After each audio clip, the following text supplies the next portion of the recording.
నమస్తే, welcome to Shri media. This is Bhanu Mekala. ఆంధ్రప్రదేశ్లో కూటమి ప్రభుత్వం అధికారం చేపట్టింది. ముఖ్యమంత్రిగా నారా చంద్రబాబు నాయుడు గారు ప్రమాణ స్వీకారం చేశారు. ప్రమాణ స్వీకారం చేసినటువంటి వెంటనే మరి అన్ని చోట్ల మూతబడినటువంటి అన్నా క్యాంటీన్లు ఏవైతే ఉన్నాయో అవి కలకల్లాడుతూ ఉన్నాయి. మరి వాస్తవానికి మంచి విషయం అనేది ఏదైనా సరే మంచి చెప్పాలి కాబట్టి గత ప్రభుత్వంలో 5 ఏళ్ల పాటు ఎక్కడా కనపడినటువంటి అన్నా క్యాంటీన్లు, మరి పేదవాడు కనీసం రోడ్డు మీద కూలీ పని చేసుకునే వాళ్ళకి ఇటువంటి భోజనం అనేది చాలా ఇంపార్టెంట్. ఎందుకంటే ఒక రిక్షా దొక్కునే వ్యక్తి 100 రూపాయలు 150 రూపాయలు అతను ఒక రోజుకి సంపాదిస్తే అతను భోజనం చేసుకునే పరిస్థితి అయితే ఉండదు. మరి అన్నా క్యాంటీన్లో ఏదైతే 2014లో పెట్టినటువంటి అన్నా క్యాంటీన్లు మరి 5 రూపాయలకే భోజనం అనే ఈ పథకం చాలా పేరు ప్రఖ్యాతులు సంపాదించిన అనడంలో ఎటువంటి సందేహం లేదు. ఎందుకంటే మన రాష్ట్రంలో ఆంధ్రప్రదేశ్లో నిరుపేదలు ఎక్కువ ఉన్నారు, కటిక పేదలు బేదలు ఎక్కువ ఉన్నారు. అంటే కనీసం ఒక పూట అన్నం తినలేని పరిస్థితులు కూడా మన ఆంధ్రాలో ఉన్నాయి. ఎందుకంటే ఎక్కువగా పేదలు బ్రతికే రాష్ట్రం మనది. మరి ఏదేమైనా కూడా కూటమి ప్రభుత్వం అధికారంలోకి వచ్చిన తర్వాత చంద్రబాబు నాయుడు గారు ప్రమాణ స్వీకారం చేసిన తర్వాత అన్నా క్యాంటీన్లు కలకల్లాడుతూ ఉన్నాయి. పేదలు మీరంతా చూసినట్లయితే పేదలు ఎక్కువగా మరి 5 రూపాయలకే ఈ భోజనం అనేది చేస్తున్నారు. ఒకసారి ఈ అన్నా క్యాంటీన్లో ఏమేమి మెనూ పెట్టారనేది కూడా ఒకసారి మనం చూద్దాం. పులిహారతో పాటు మరి పెరుగన్నం కూడా పెడుతున్నారు.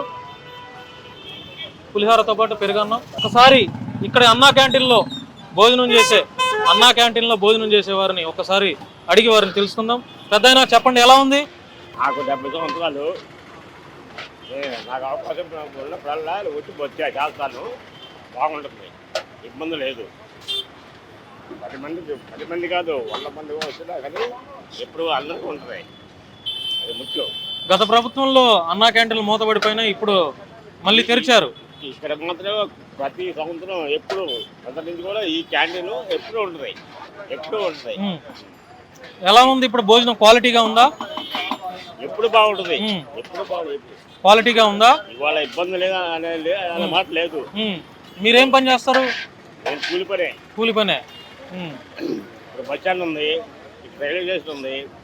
ఎంతమంది ప్రయాణికులు వెళ్తూ ఉంటారు, వస్తారు. అట్ట 1 గంటకి కరెక్ట్గా వచ్చేసి మొత్తం వెళ్ళిపోతారు. మంచినీళ్ళు కూడా సదుపాయంగా ఉంటాయి, ఇబ్బంది ఏమీ లేదు. బాగుంది. అన్నా క్యాంటీన్లో ఏర్పాటు చేసిన తర్వాత కడుపు నిండా తింటున్నారా? రోజు ఇక్కడికే వచ్చి భోజనం చేస్తున్నారా? నేను విజయవాడ వెళ్తాను, అవకాశం ఉన్నప్పుడు తింటాను నేను.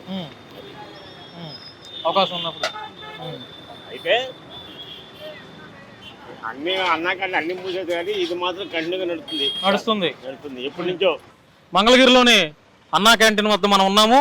మీరు ఇందాక చూశారు, చాలా మంది ఇక్కడికి వచ్చి నిరుపేదలు 2 రూపాయలకే ఇక్కడ ఇచ్చి భోజనం తింటున్నారు. మన ఆంధ్రాలో చాలా మంది నిరుపేదలు ఎక్కువ ఉన్నారు.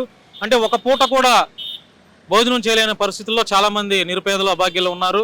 మరి వారికి అన్నా క్యాంటీన్ అనేది చాలా చక్కటి, అంటే ఒక పూట కూడా తినలేని వారికి కడుపు నిండా ఒక పూటైనా అన్నం తినిగే ఈ యొక్క మంచి పథకం ఇది అన్నా క్యాంటీన్. ఏదేమైనా సరే నారా చంద్రబాబు నాయుడు గారిని మా శ్రీ మీడియా ద్వారా కూడా సవినయంగా కోరుకునే విషయం ఏంటంటే 5 ఏళ్ల పాటు ఈ అన్నా క్యాంటీన్ని ఎన్ని కష్టాలైనా సరే నష్టాలైనా సరే అన్నా క్యాంటీన్ని మీరు రన్ చేయాలని చెప్పి మా శ్రీ మీడియా ద్వారా మిమ్మల్ని వేడుకుంటున్నాం సార్. ఎందుకంటే మన రాష్ట్రంలో నిరుపేదలు ఎక్కువగా ఉన్నారు, అనాథలు ఎక్కువగా ఉన్నారు.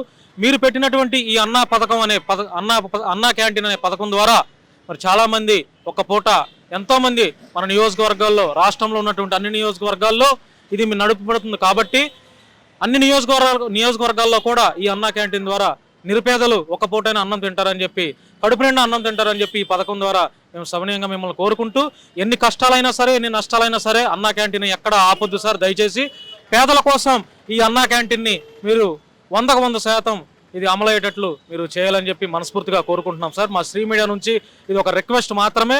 మరి కాబట్టి మీరు దయచేసి ఈ అన్నా క్యాంటీన్ని చక్కగా అమలు చేస్తారని మేము మా శ్రీ మీడియా నుంచి కోరుకుంటూ థ్యాంక్ యూ సో మచ్.